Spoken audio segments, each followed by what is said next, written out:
Philly, please make that go viral as well. So your phones is good for that, but other than that, please silence them. Yes, Yes, mother. Yeah, you're welcome. That's the mommy in me. He's ready. Okay. Allison, are you starting or? Okay.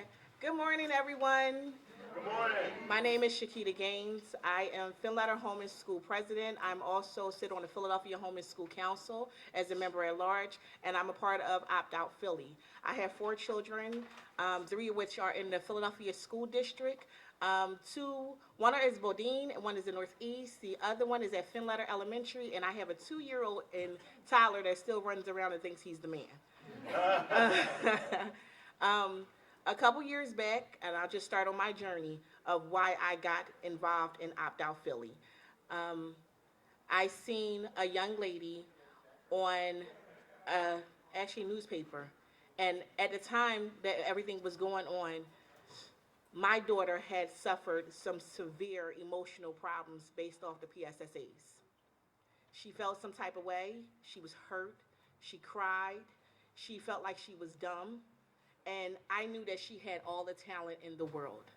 My daughter still wants to be a cardiac surgeon, and back then she realized that she wanted to be that, but she couldn't be that because that test score told her that she was not. I seen Robin Roberts on the cover of a newspaper, and it said that she was one of the only people in the school district that can opt out of the standardized testing. At the time, I had no idea what opt out was. And all I knew was somebody can actually stop. You didn't have to take the test. And it made me go, yay, I don't have to take this. My daughter doesn't have to take it. And I went into the office and said, my child don't have to take it. And they said, oh, no, your child does. And I was like, wait, no. But they said, they're wrong. We're right. Do what we say. And that year, I went along with it. And then Allison came into the room, into the Philadelphia Home and School Council. And I started doing back research, and I started researching Allison as well. Yeah, oh yeah, I'm one of those. I'm one of those. And I researched that, your children, the jail cells was being built around your child. And during that time, when Allison was speaking, test scores were coming back. And my son walked up to me and he said, Mommy, look, I passed advanced. There's no jail cell built for me. And my heart broke. Oh, And from that day on, it was absolute no. You will never get anything from my child again. yeah. It made me wake up. It made me reach out. It involved me with meeting different people, stronger people than what I was. And I wound up, listen, that right there, if y'all have never met Allison, she's a pit bull. Honey badger. Yes! Honey badger. She plays no games. But it wound up meeting with Tamika in the back, and she said, yes, she's back there, and T-Ba, and Kendra, and Tamara, and all those people was organized. So when I went to testing, and I gave them my letter, they looked at me, and they told me no. And I said, oh, no, but you're going to. And they was like, but no. And I said, no, but you're going to. And they came in my office and they called someone from the Secretary of State and had him on the phone with me. And as I'm shaking and I'm talking to this man, he's telling me, well, what religious reasons do you have to opt out? And I said, pause. Allison, I remember her saying, you don't have no right to ask me that question. So I said, you know what? You don't have no right. What's your name? And he said, what? I said, what's your name? And he was like, I said, get the hell off my phone. Okay? Now, you can take the test and shove it up your behind, and none of my children are going to take it, and you're not going to do a darn thing about it. As a matter of fact, I'm going to get more parents to do it right along with me. So which way you going with this one? And I'm still going to be the home and school president, and I'm still going to be here. What you going to do? And I put it out on Facebook, and I blast everybody. I don't care. What you going to do to me? I'm a parent. What? I got my rights. Can you shut down my Facebook? Can you shut me up? Nope. Sorry, wrong chick. I called Allison. I cried on the phone. And Allison was my only support system at the time. And you know what she told me? Good job. Yeah. Keep up the good work. And after the next couple of days, everybody started feeling the wrath of me. And I start walking around like this. Because I won. And from that day on, that's what I done. My children have opted out of Keystones as well. My children, and that graduation requirement is no joke. It's now off the table for the next 2 years. Yes, PA opt out is really awesome. So congratulations to those parents and those activists and everybody else who kept fighting for that. And with that, I will toss it over somewhere. You want to follow up with your address, Yeah. Well, as you all can see, Keita is a tough act to follow. So I'm going to try anyway. I'm going to start off by saying I go to church for weddings and funeral and when my sister is singing. But I would love to go to a church where the same person that feels as though that plate gets passed around, and I know I'm going to offend a lot of people today, That's okay. will bring up the issues that deal with the community that supports the church. So religious leaders, if you are not making sure that part of your sermon involves and engaged education reform, then I won't be at your church. I might be outside your church with a couple signs. But I think it's time to start talking about the religious leaders that do not engage and discuss and include in their sermons and their discussions with their parishioners, their members, whatever you want to call them, they do not include the discussion that is very important. You will find the Black and Latino community and others in the churches and in the mosque. So why are we not having that discussion there? So it's not what they're saying, it's what they're not saying that we should be talking about. So the next part, I'm also a taxpayer. So elected officials, the ones that feel as though they're more intelligent than the people that actually elected them and put them in office, the ones that decide that their agenda is far more important than the one that we have elected you for, the platform that you ran on. So this goes out to you all. I'm not going to name names. Cindy Bass. Okay. The largest number of school closures are in that area, that district. And there is a problem. And we would like to be able to have a discussion and tell you exactly how you need to represent us, not ask you, because we pay taxes. Last time I checked, we pay taxes, right? Okay, so who works for who? They work for us. And my name is T. The last name is Ba. I'm a parent of twins. They're special needs. They're autistic. One of them, it works as if it's a gift. She plays about 5 different instruments. She's published some books. She had a speech impediment. My late husband was from the Gambia, West Africa, and a couple languages were spoken in the house. So I think she was trying to decide how she was going to answer the question, and that got in the way. My son, her twin brother, has a physical disability in addition to his autism.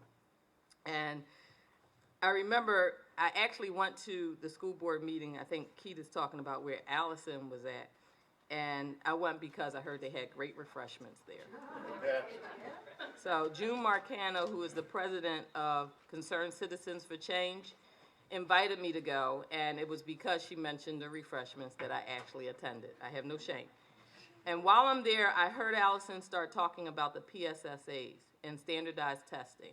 And I remembered that my daughter was advanced in the PSSAs. And so I was like, oh yeah, well, Lonnie passed that, that's not a big deal. And I continued to listen to Allison talk, and I thought about the fact that I don't remember what Kaba's score was. Kaba is my son. Kaba's special needs, he's at Widener. And I thought about it, he has an IEP, so if this is a standardized test, is it addressing the level that meets where he learns? How would they do that? I have an individualized education plan that's designated and set up for him to communicate, understand, and if necessary, be tested. But I would much rather he use that time to learn something new or to reinforce what he's already learned. So I went through the IEP and I found the section where I had granted permission, I didn't realize this, for them to videotape my son while he took the PASA. Now, you would think just, take that back. But then the teacher, our hero, the teacher would have to write everything down. So this time spent, instead of teaching my son another way to communicate his understanding or something new, she would spend all of this time trying to write down the answers that he could not give for this standardized test. What in fact he scored a NS, no score.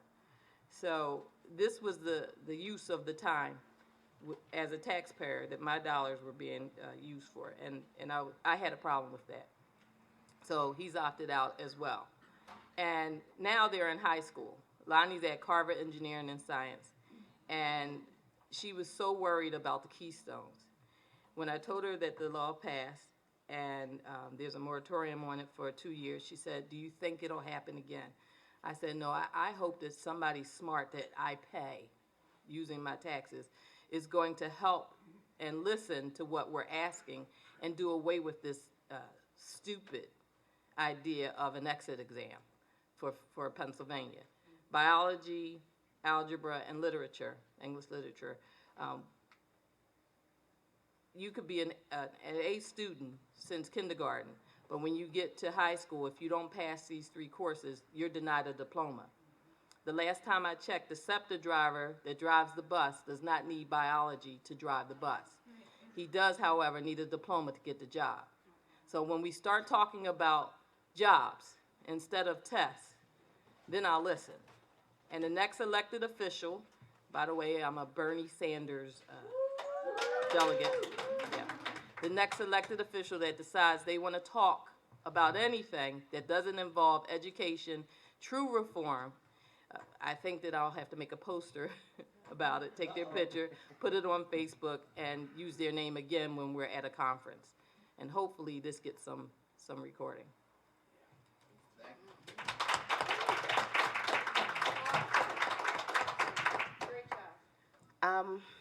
How I came into opt-out is a little different than these ladies. How many teachers in the room? Oh, great. I'm so happy, because that's how I'm going to target this. Not target like this, but just explain. As a parent advocate, I'm with Parents United for Public Education. As a parent advocate, I came through this fight through colonization, privatization, or whatever you want to call it, of public education. I have a problem with that. I'm a mother of 4 as well, 25, 16, 11, and 7, so I'm in all worlds right now, okay? And I'm a grandmother. And I have a son-in-law. So, I'm approaching this from that perspective. My children go to Edward T. Still Elementary here in Philadelphia.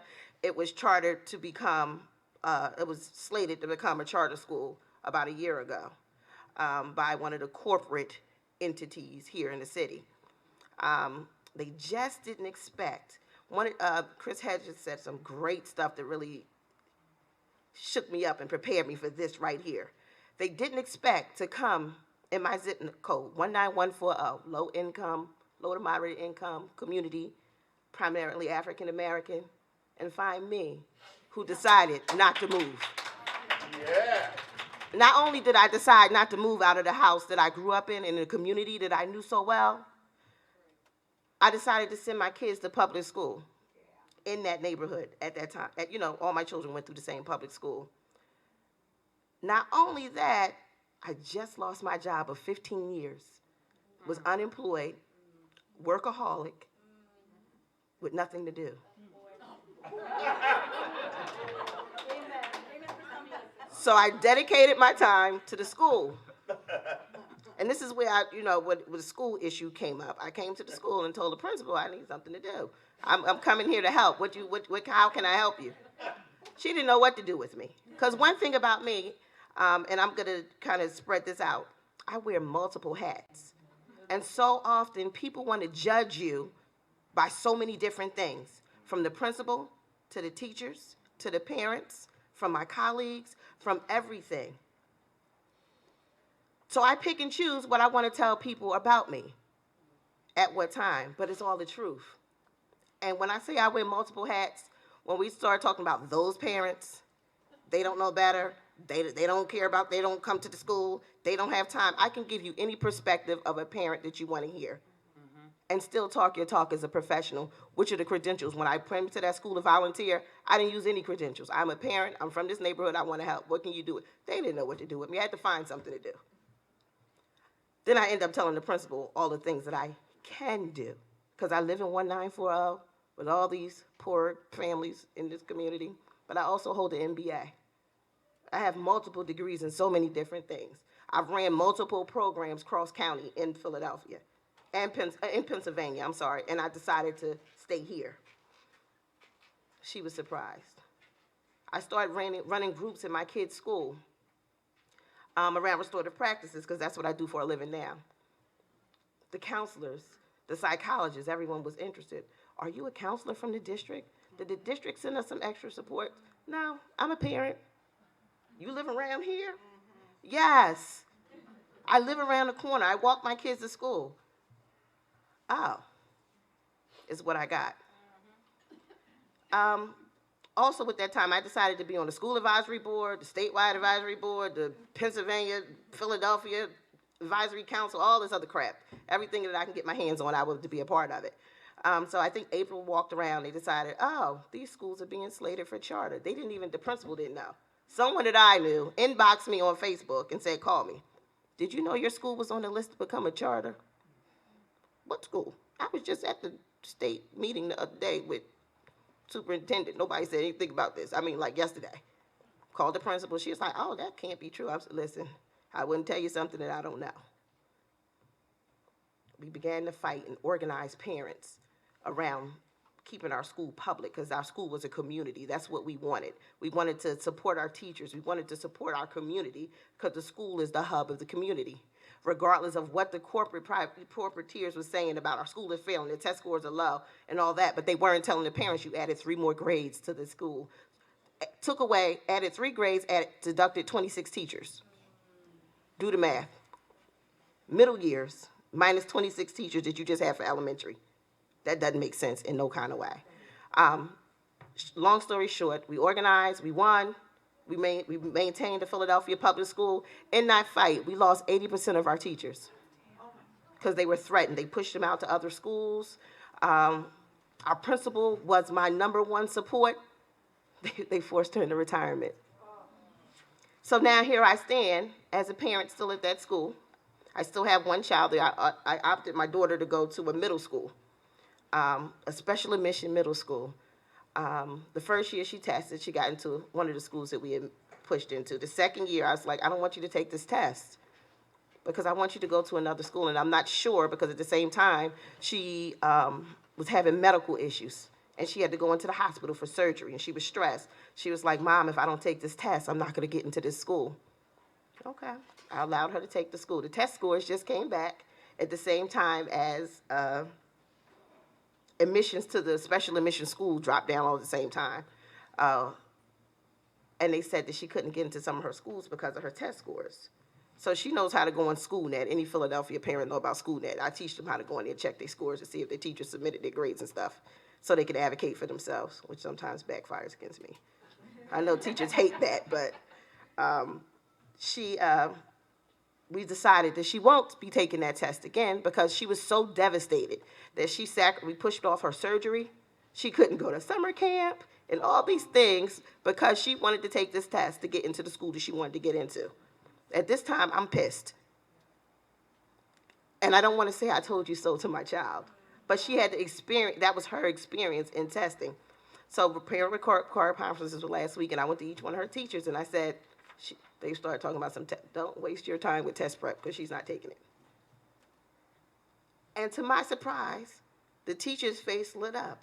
You're not letting her take the test? No. And I promised that I would bring them more information about opt-out. So that's how I came into it. I have a high school as well, so, and I want the teachers to know, I need you guys to get a little bit more informed and share it with your colleagues about this opt-out movement. Because my high schooler, Keystone, she had to take biology over or something because she didn't test well on the biology part. So the teacher called me again on biology. My daughter's a smart ass, okay? She is.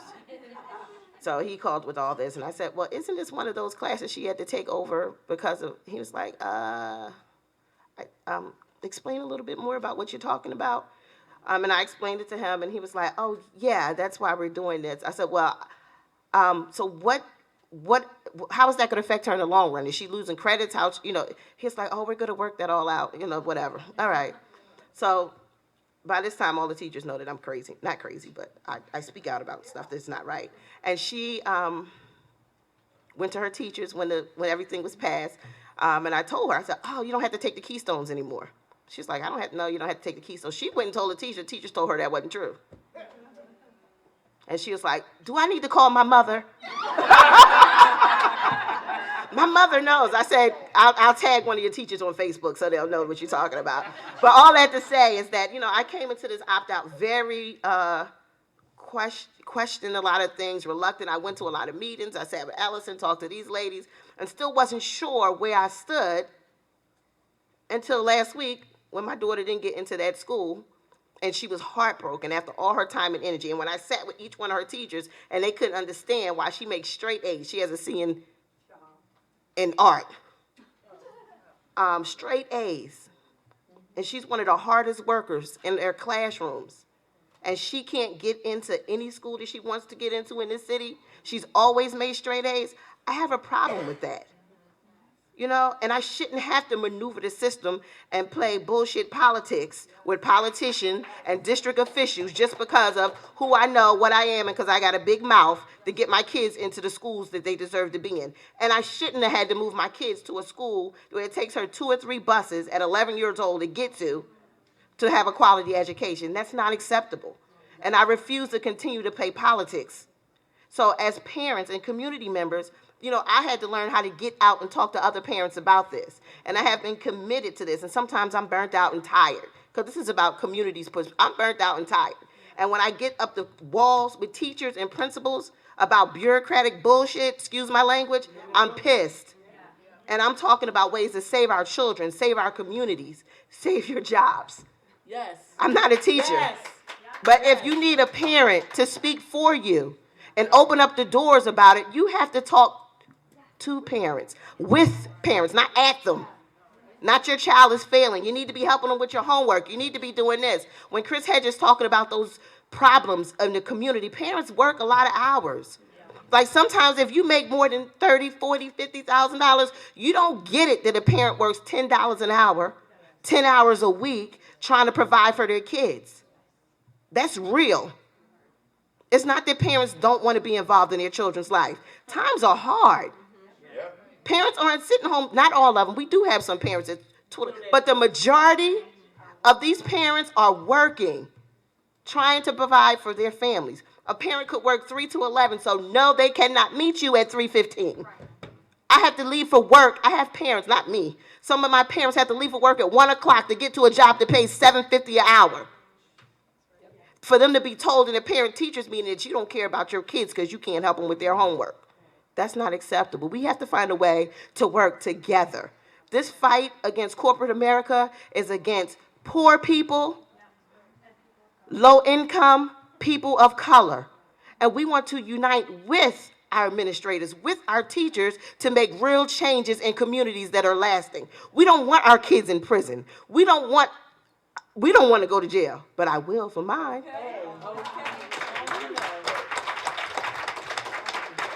And sometimes those stories are being overlooked. We hear all these things about where the men, all the men in jail. Sometimes they're in jail for bullshit. Excuse me, I'm sorry. When I get back. You know what I mean? Like, I've even gotten caught up in this political crap.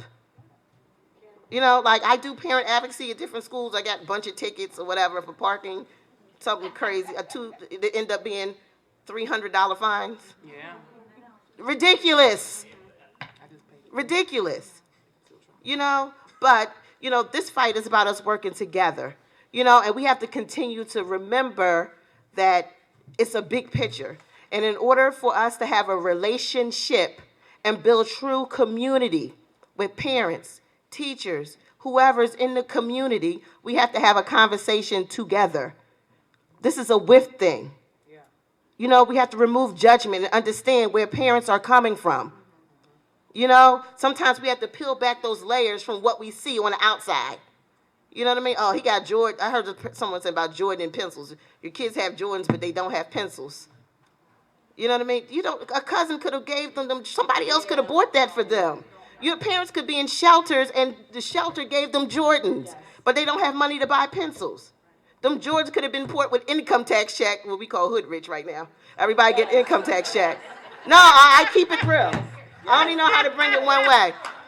And then now, you know, I bought new furniture, a refrigerator, a washing machine, so I'll have my uniform.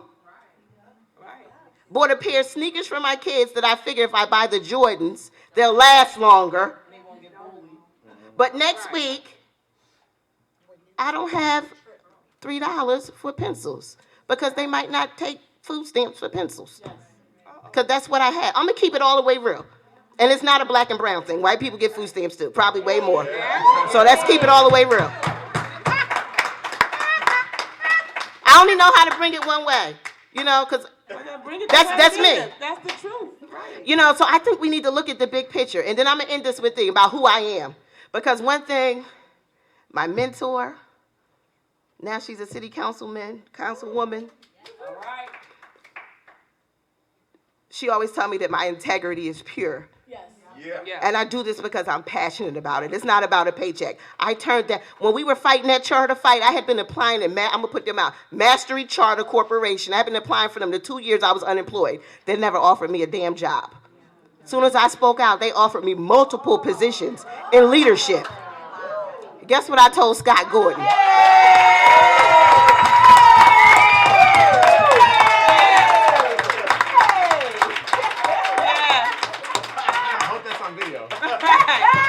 And when it says, you know, I'm a believer, so I believe your gift will make room for you. Remember, earlier in this presentation, I said that I was at the district at these meetings about restorative justice and restorative conferencing. I met this man, little crazy little white man, had a lot of passion. We had a conversation. I took some classes on restorative practices, and that's how I started working at the kids' school, and that's what I was doing when they thought I was a counselor. I wasn't. A year later, after the fight, he said, I followed you. I saw you in the notebook. I want to hire you to work for me.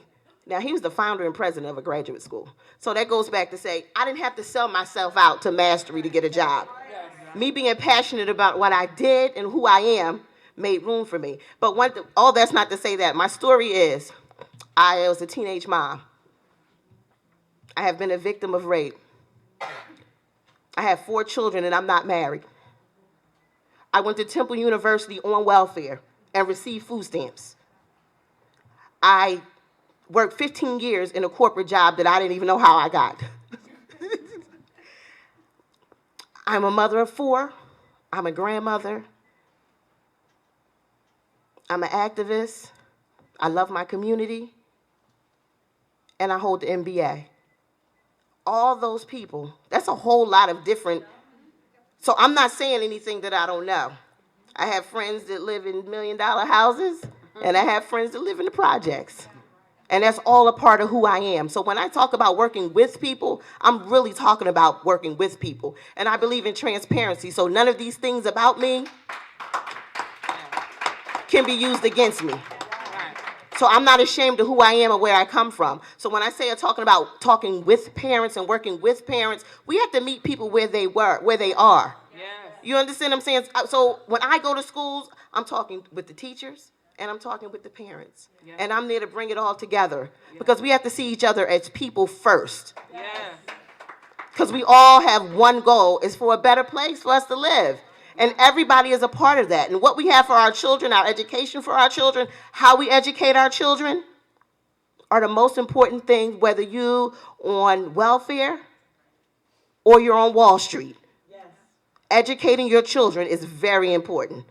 And we have to work together and understand each other. You don't have to like it, but we have to understand each other in order to get this job done. Because it's a big elephant in the room that's going to run over all of us if we don't stand together and fight up against what they're doing. And that's all I have to say. I'm gonna need 20 seconds. I'm handing it right over to you. Hi, everybody.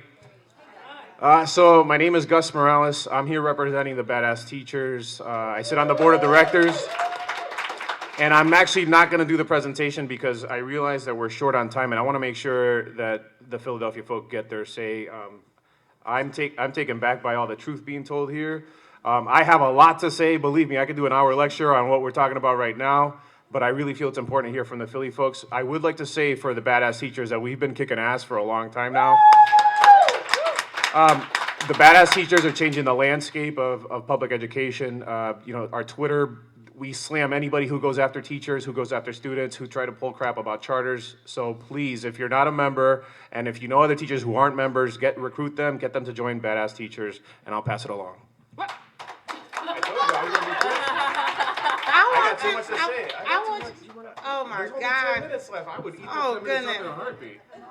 So, no, why? What No, you you said- said what you you said said. everything. Go. So You this said thing. you So my name is Tamara Anderson, and a member of the Caucus of Working Educators, member of Opt Out Philly.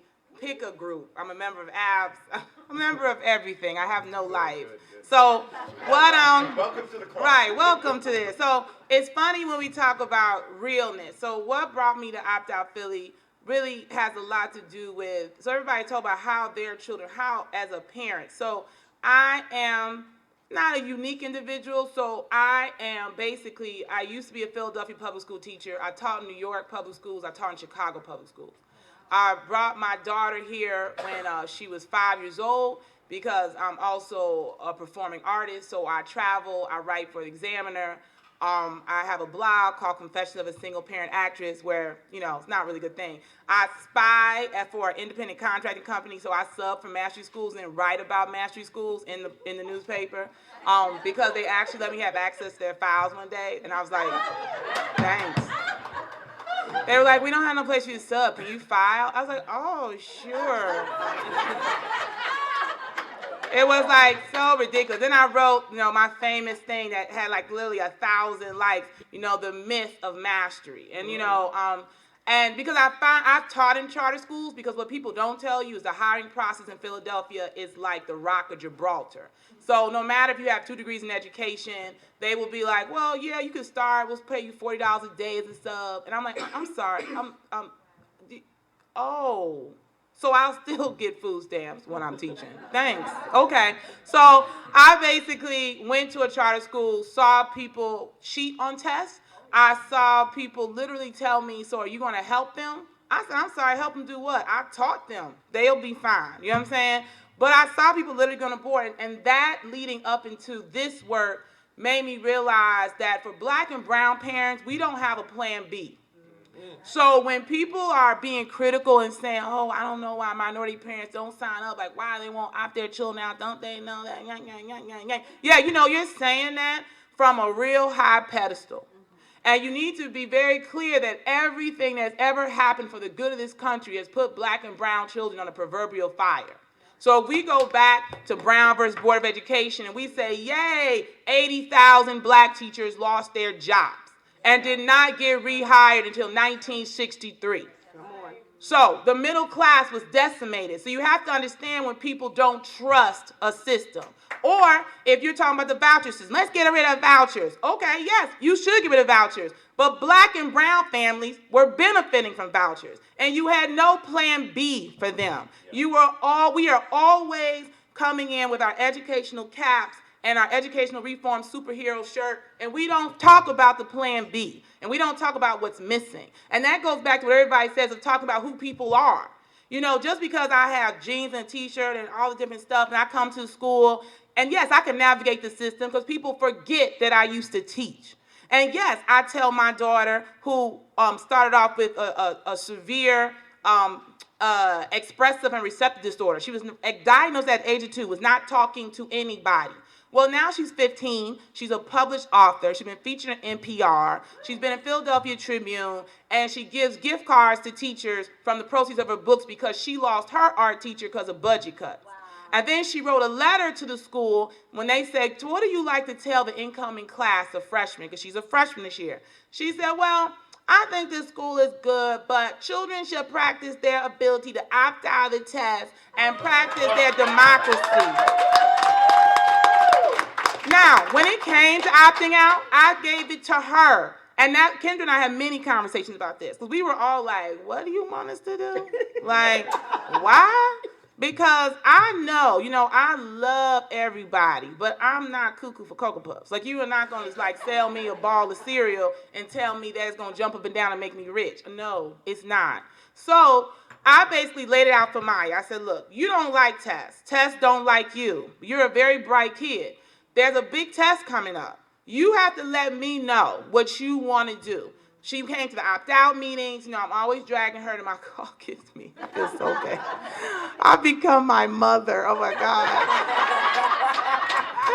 The reason why I do this is because, my mom was president of her IEA local, and it's still up in Illinois, in Springfield, every month fighting about pension reform for teachers in the state of Illinois. So, right, when you call your mother and she's retired and she literally tells you, I gotta call you back because I'm busy, I'm in a meeting, you're like, why are you not talking to me? I'm your only child, oh my God. So, basically, I said, I gave her the choice. She said, no, Mom, I really want to take it. I want to see. Okay, she took it, and she did fine, but some kids did not. And Maya told them, this test doesn't tell you who you are. You tell you who you are. She's that person. Every time, and given she's been bullied, she's been harassed by teachers and students alike. She's been through stuff that I don't think most people should ever go through. But she's come out of it not just resilient, but a kinder person. She cares about other people. And that has nothing to do with the test. And when I left the district and started working with dropout populations, my dropout students, they gave me $500 per pupil to make their lives different. And I had 20 people in front of me who not only had lost people to rape and violence and imprisonment, but they had no high school diploma. So how was I going to help them? I had to connect them and find these different ways, and that's when I realized this work is bigger and it's ongoing. Because the point of the thing is, we can have 100 laws. We can make a new law tomorrow that says testing goes away. But laws don't change people.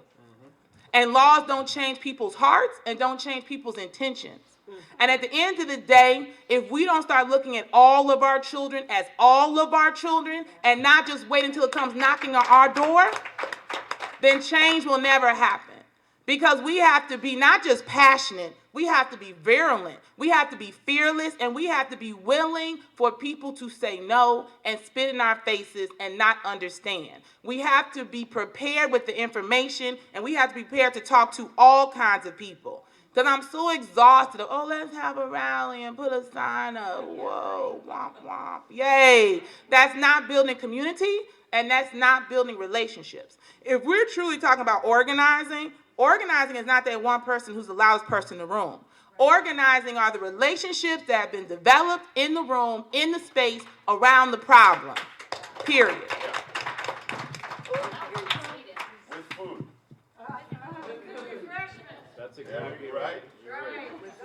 With food, always. So I'm going to just pick up on that organizing front. My name is Kelly Collings, and I am a teacher in Philly.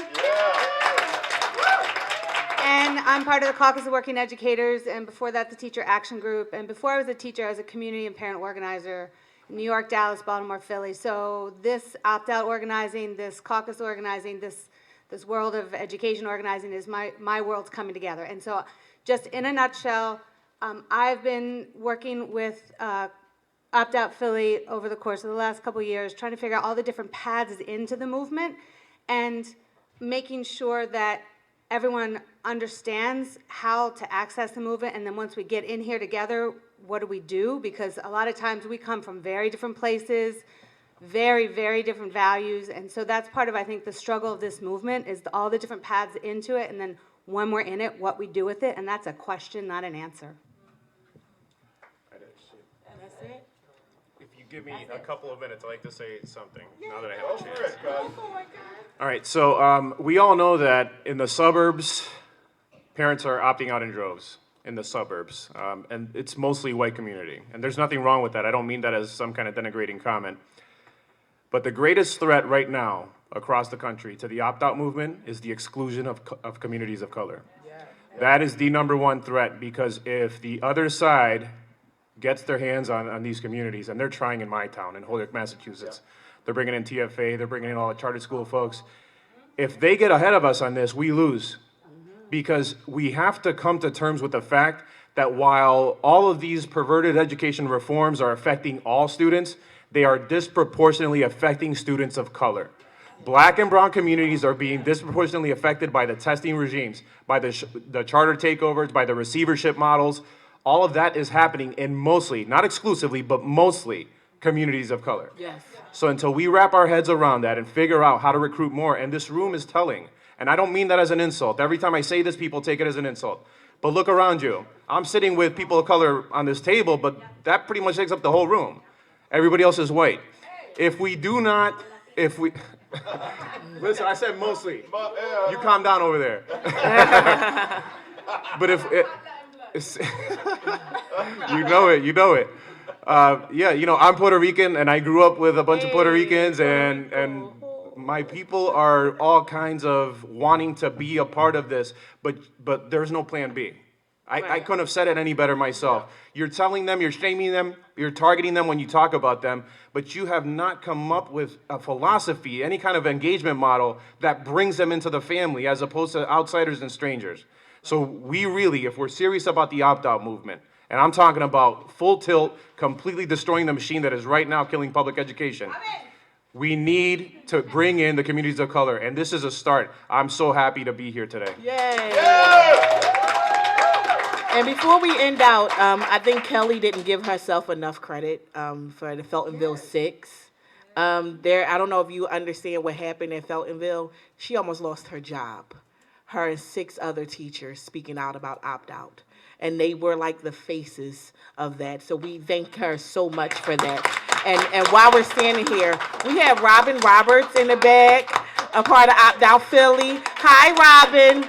And we had Tamika Anglin right here, a part of Opt-Out Philly as well. They're acting shy today, but unlike everybody else, listen, I tell people all the time, you surround yourself with powerhouses. No matter how big you think you are, you can always grow. Yes. Always. And with these ladies and gentlemen of Opt-Out Philly, I grow stronger every single day. And I thank you all for being a part of us. Wow. Thank you. Yeah. You know what? Can I say one more thing? I'm sorry. This is it. I totally promise. But I just have to say this because I think this gives the philosophy of what Gus is talking about. We kind of talked about this before the talk. We have to stop treating Opt-Out Philly. We have to understand that when people come in and try to co-opt places of color, that is a colonizer effect. So if you want to be the opposite of the colonizers, you have to first recognize that it is a colonizing effect. Okay? The whole idea is when people swooped in, the whole idea of colonizing is take over people of color, give them a plan B that you made up so they can feel warm and cozy, right? So you can't just come in and say, oh, this is some great advice. You have to recognize what it is, tell them what it is, so they can fight against it. But also make sure that you don't replicate the colonizer effect by becoming the missionary. Okay? Girl, you better be in church now. Can we pass the plate like we used to do? Only one time. Can you talk more about that? Oh my gosh, I'm trying to. I'm going to talk for 2 minutes, okay? This is the 2-minute version. So the colonizer effect, and we're all familiar with it. So what happens is, and this. Tell her, I'm sorry, I just want to clarify. Tell her how not to do it. Yes. So how not to do it is to come in with the idea that you're saving people. Take your S off your chest and take your plumber's cap off if you're fixing a problem. Nobody is broken, okay? Nobody's broken. Nobody needs to be fixed. They need a solution to a 100-year-long problem. Because understand, unemployment's been high all over, but in black and brown communities, it's been permanent. It's been like a virus that we can never get rid of, that we have learned to live with, okay? Because if that is the case, you have to come in with the fact that you are not only offering information, but you are coming to them in solidarity. You are coming at them on the same level. You are not this person that has all these academic awards and achievements and understandings and, oh, because I'm the teacher. And teachers, we do it too. We have to make sure that we're coming with them one-on-one. Mm-hmm. For example, when I would have parent-teacher conferences, the reason why all my parents came, even in schools where parents didn't show up, had a lot to do with I knew everybody's number.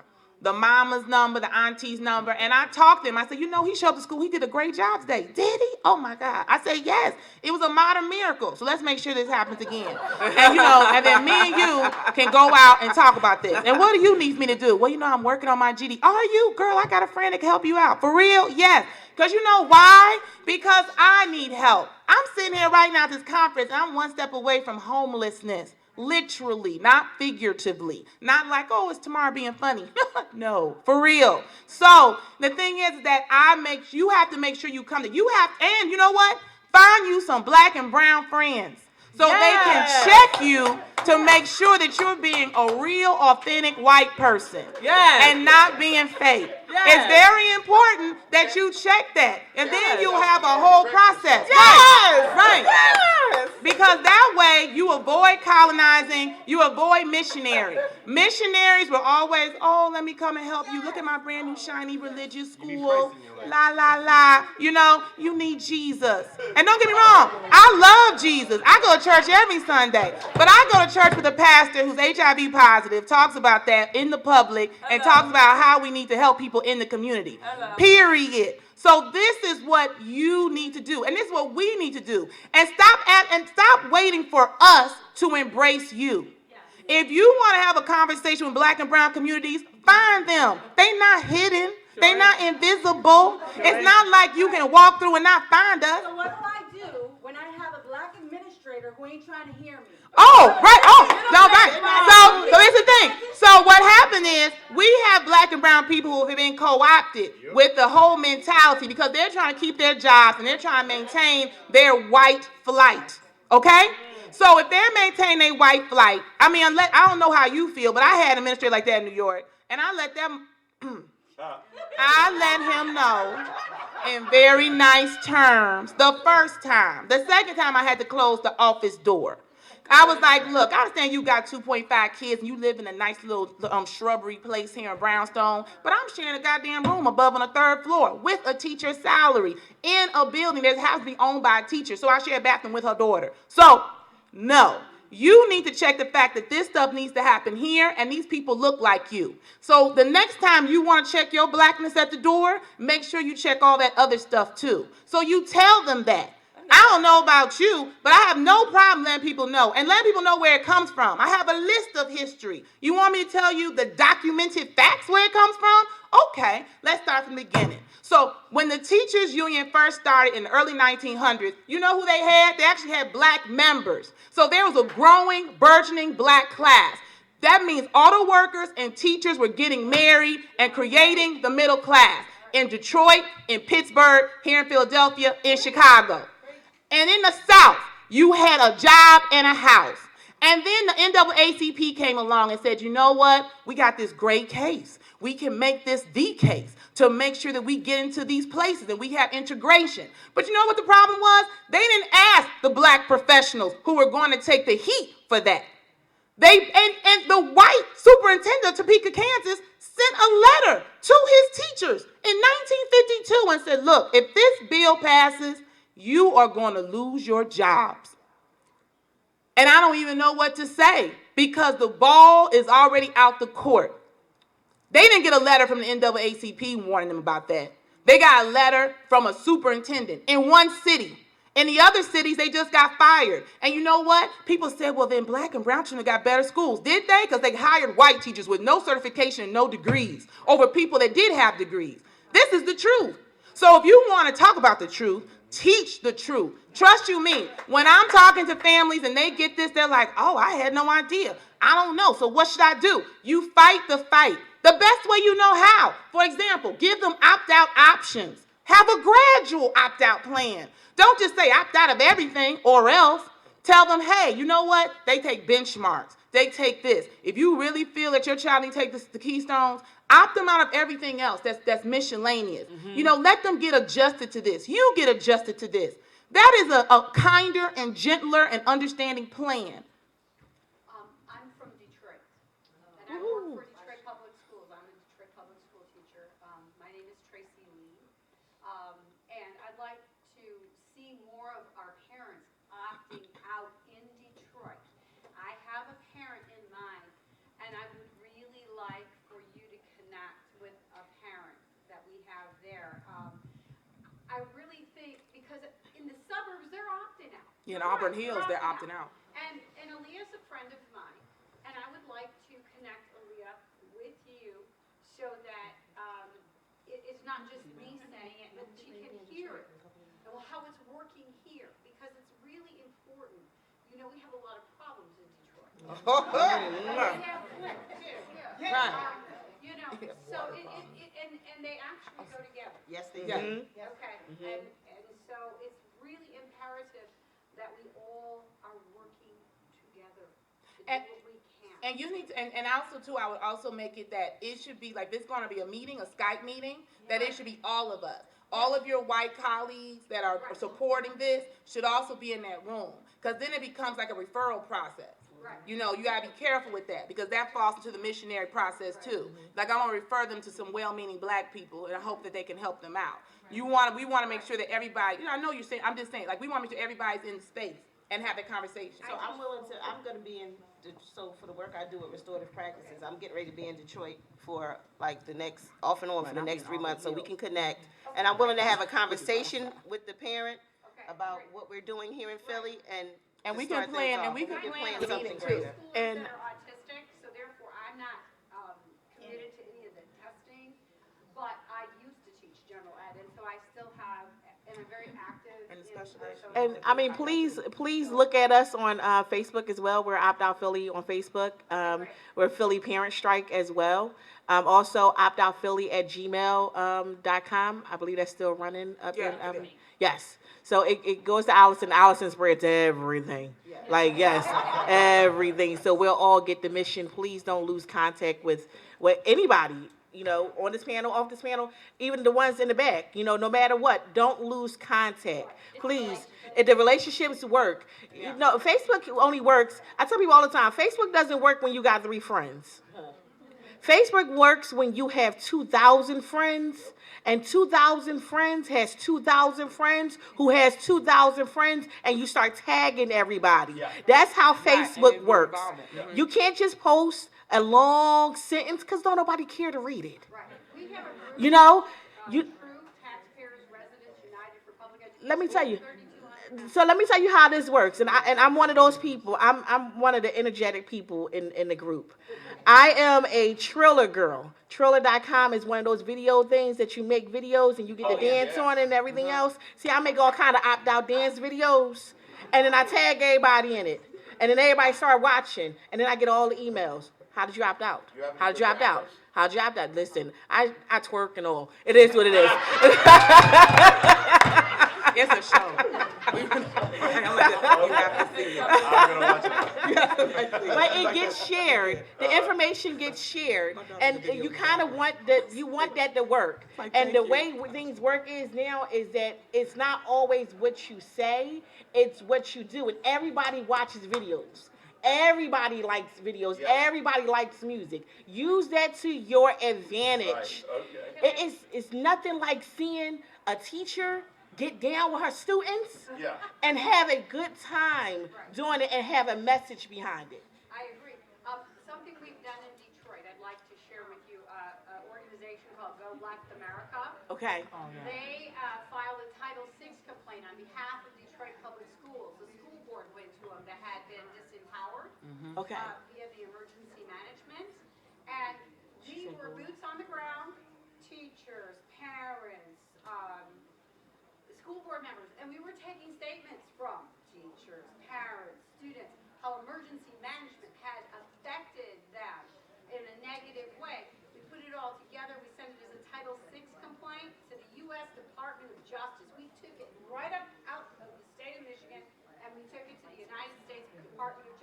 That's And right. that started federal probes. And True, the group I'm with, did the Title VI complaint for the Flint water because we couldn't get anything done in our state. Our state's on lockdown. So we have to take it to the U.S. Department of Justice. So I encourage you to also pick that up and do that as well. I just want to say, so this is segueing into lunch. This is like the lunch hour. Bring the lunch in.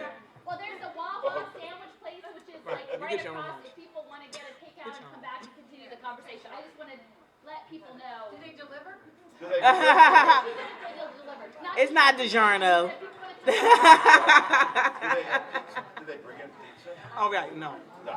I'm like that. Yes. No, thank you. So this is fantastic. This is, all these pictures are going to New York. We're trying to, do this kind of organizing in New York. But one place we've been successful is getting the city council to neutralize the charge. Yes. So that's the New York City Council is anti-charter majority. So working in the local, that's important one, trying to get more people elected to local office is really key. Right, because that's what we're doing. It's called fucking up the program. Yeah. That's the official term. Well, that's our hard, because, we're in state control in Philly. So the hardest thing is SRC. So with having the school reform commission, right now, so this is a big thing. The court just deemed that the SRC can't do some of that stuff that they've been doing. They can't make a decision. They're taking that power away. It's who controls them. They're like they're the entity